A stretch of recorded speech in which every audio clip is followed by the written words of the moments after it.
Good morning students of class 8। आज हम हिंदी भारत की खोज का पार्ट 2 जिसका नाम है तलाश, उसके बारे में देखेंगे।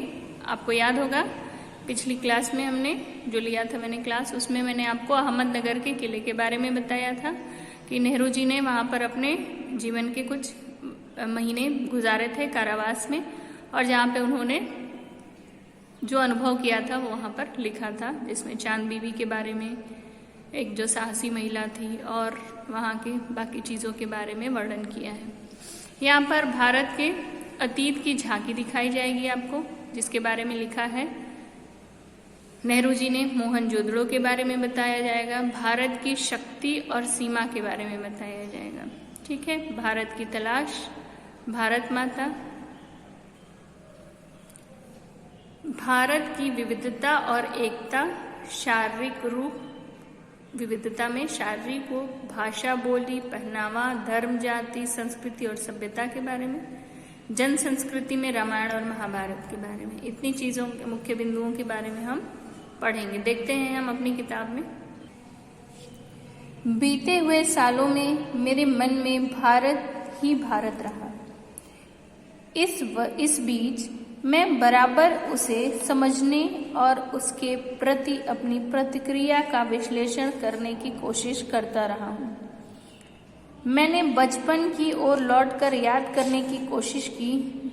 मैं तब कैसा महसूस करता था, मेरे मन में इस अवधारणा ने कैसा धुंधला रूप ले लिया था, और मेरे ताज़ा अनुभव ने उसे कैसे संवारा था। नेहरू जी बताते हैं कि अपने जो अनुभव है वो बचपन में क्या था उनका, अब क्या है, इस सब चीज़ों के बारे में। विशाल जनसंख्या का बसेरा होने के अलावा क्या आज उसके पास ऐसा कुछ बचा है जिसे जानदार कहा जा सके? आधुनिक विश्व से उसका तालमेल किस रूप से बैठाता है? ये सारे प्रश्न हैं जो नेहरू जी के मन में उत्पन्न हो रहे हैं। भारत मेरे खून में रचा बसा था, इसके बावजूद मैंने उसे एक बाहरी आलोचक की नज़र से देखना शुरू किया। ऐसा आलोचक जो वर्तमान के साथ साथ अतीत के बहुत से अवशेषों को, जिन्हें उसने देखा था, नापसंद करता था।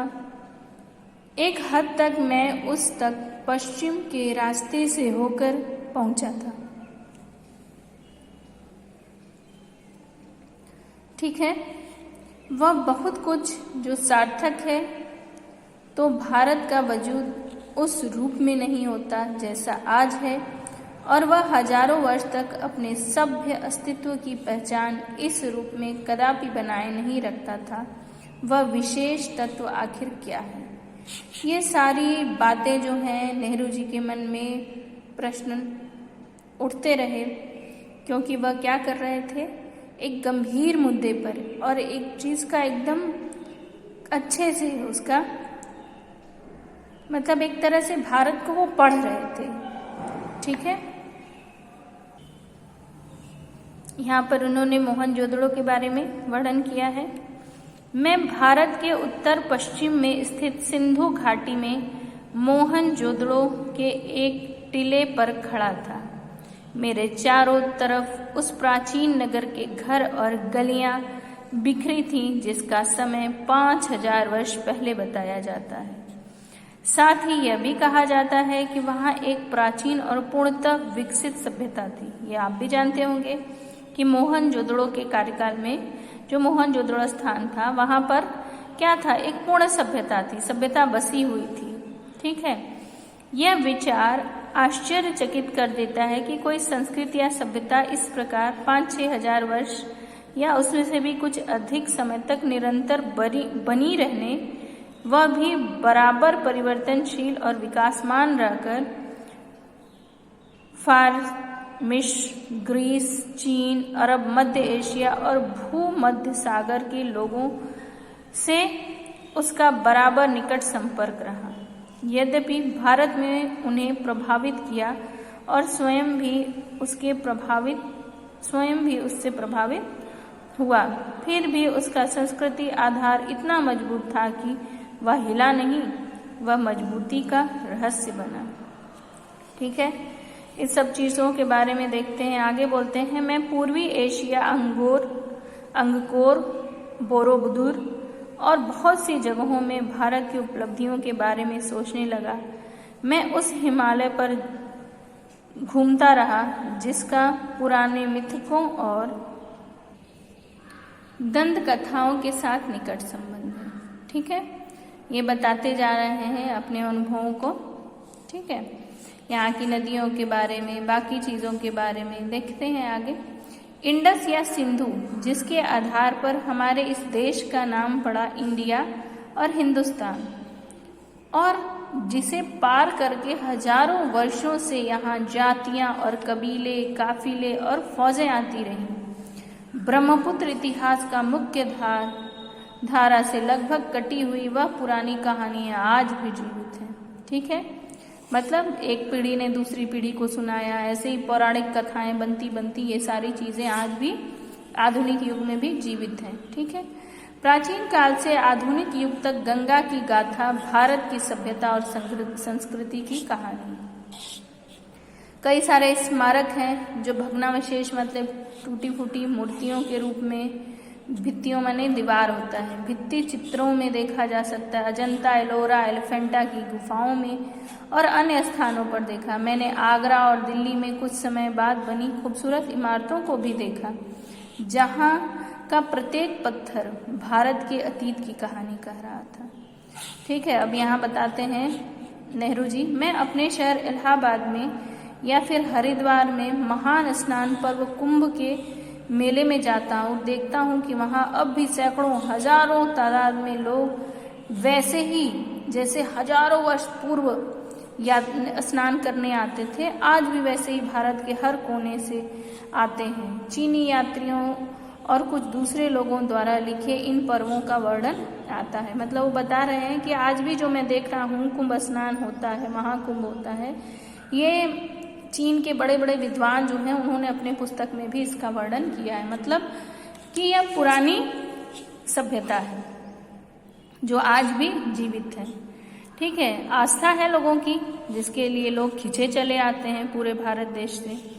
ठीक है, यहाँ पर वो बताते हैं कि जीवन में हंसना, गाना, रोना सब लगा रहता है, और जिससे धीरे धीरे लोग आगे की ओर बढ़ते हुए अपने जीवन को व्यतीत करते हुए और अपने आगे के लिए कुछ छोड़ते हुए उनके लिए जाते हैं। जैसे देखिए, उस विशेष स्थान से संबंधित चित्र तत्काल में मेरे सामने आ खड़ा होता है जो बनारस के पास सारनाथ में मैंने बुद्ध को उनका पहला उपदेश देते हुए लगभग साफ देखा। 2500 वर्ष का फासला तय करके उसके कुछ अभिलिखित शब्द जैसे दूर से आती प्रतिध्वनि की तरह मुझे सुनाई देती है। ठीक है, आप लोग भी गए होंगे सारनाथ। ठीक है, यही सारी हैं जो लंबी झांकियां हैं भारत के अलग। ये तो बहुत कम चीज़ें हैं, अगर एक एक राज्य के हर जिले में कुछ न कुछ विशेष होता है, अगर किया जाए तो कितना बड़ा है। ठीक है, इनको शब्दों में बयान करना संभव नहीं है, लेकिन फिर भी नेहरू जी ने प्रयास किया है। भारत की शक्ति और सीमा। ठीक है, यहाँ पर उन्होंने वर्णन किया है कि किस प्रकार से भारत की क्या शक्ति है, शक्ति का स्रोत क्या है, नाश के कारण क्या है। यहाँ पर भारत की तलाश। ठीक है, पुस्तकों, प्राचीन स्मारकों, विगत सांस्कृतिक उपलब्धियों में मुझे एक हद तक भारत की समझ तो पैदा कर दी। इसीलिए कहा जाता है कि अगर किसी व्यक्ति को, अगर हम आपको बताएं कि सारनाथ में ये चीज़ें हैं, ऐसे हैं, वहाँ जाएंगे, वहाँ पे स्तंभ है, वहाँ पर बगीचा है, ये है, मूर्ति है, आपको उतना ज्ञान नहीं हो पाएगा जितना कि एक भ्रमण से होता है। तो वही नेहरू जी ने जितना देखा है अपने उसमें, और उसी को कलमबद्ध करने का प्रयास किया है। अगला है भारत माता। अक्सर जब मैं एक के बाद एक सभा में जाता तो श्रोताओं से मैं अपने इस देश की चर्चा करता, हिंदुस्तान की और साथ ही साथ भारत की, जो जाति के संस्थापक भरत के नाम पर आधारित इसका प्राचीन संस्कृत नाम है। ठीक है, वो बताते हैं कहीं पे भी कोई भी जाता है अगर, तो अपने शहर, अगर आप यहाँ से गाजीपुर से अगर आप किसी अन्य मतलब जाते हैं जिले में, तो वहाँ आप अपने गाजीपुर की चर्चा करेंगे। अगर किसी अन्य राज्य में जाते हैं तो अपने उत्तर प्रदेश के बारे में, अगर आप विदेश जाते हैं तो अपने भारत देश के बारे में। ये हमारा क्या है, स्वभाव होता है कि हम अपनी चीज़ों के बारे में बात करते हैं। वही बताती हैं यहाँ पर कि उत्तर पश्चिम में खैबर के पास, खैबर पहाड़ी है, खैबर के पास एक कन्याकुमारी या केप कोमरिन तक अपनी यात्रा के बारे में बताया है। ये अपनी यात्राओं को जहाँ जहाँ घूमे हैं उसके बारे में बताया है। ठीक है, आप इसको पढ़िएगा लाइन टू लाइन। ठीक है, कभी कभी जैसे ही मैं किसी सभा में पहुंचता तो मेरे स्वागत के अनेक कंठों का स्वर गूंज उठता, भारत माता की जय। मैं उनसे आश्चर्य प्रश्न कर देता कि इस पुकार से उनका क्या आशय है। मेरे प्रश्न उन्हें मनोरंजक लगता और चकित करता। उनकी ठीक ठीक समझ में नहीं आता कि वे मुझे क्या जवाब दें, और तब वे एक दूसरे की ओर और फिर मेरी ओर ताकने लगते। मैं बार बार सवाल करता जाता। आखिर एक हट्टा कट्टा जाट, जिसका न किसी पीढ़ियों से मिट्टी से अटूट नाता है, जवाब में कहता है कि भारत माता हमारी धरती है, भारत की प्यारी मिट्टी। मैं फिर सवाल करता, कौन सी मिट्टी? उसने अपने गांव के टुकड़े या जिले और राज्य के टुकड़ों की या फिर पूरे भारत की मिट्टी। ठीक है, भारत की विविधता और एकता, इसमें इसके बारे में तो कुछ बताना नहीं पड़ेगा आपको पढ़ना होगा यहाँ अपने आप। ठीक है, जैसे भारतवासी जो हैं इनकी विविधता मतलब बहुत सारी भिन्नता है। ठीक है, शारीरिक रूप से ये देखने में क्या है, अलग थलग दिखते हैं। ठीक है, कहीं के लोग कैसे होते हैं, खूब लंबे चौड़े होते हैं। कहीं की क्या होती है, शारीरिक गठन अलग, खान पीन अलग होता है, पहनावा अलग होता है, इनके रीति रिवाज अलग होते हैं। ठीक है, यहाँ पर धर्म जाति अलग है। ठीक है, जैसे धर्म, बौद्ध धर्म, हिंदू धर्म, कौन कौन से हैं, सब धर्मों के बारे में अलग होते हैं। ठीक है, राज्य भी अलग अलग होते हैं। बंगाली भाषा अलग होती है, बंगाली, मराठी, गुजराती, उड़िया, असमिया। ठीक है, ऐसे इस प्रकार से अलग होने के बाद भी हमारे अंदर क्या है, एकता है। ठीक है, अगला देखते हैं, जन संस्कृति। मैंने वर्तमान समय में भारतीय जनता की गतिशील जीवन नाटक को देखा। ऐसे अवसर पर मैं अक्सर उन सूत्रों को खोज लेता था जिनसे उनका जीवन अतीत में बंधा है, जबकि उनकी आंखें भविष्य पर टिकी रहती हैं। सबके साथ होता है कि हम हमेशा गतिशील रहना चाहते हैं, आगे बढ़ना चाहते हैं। ठीक है, आगे देखते हैं।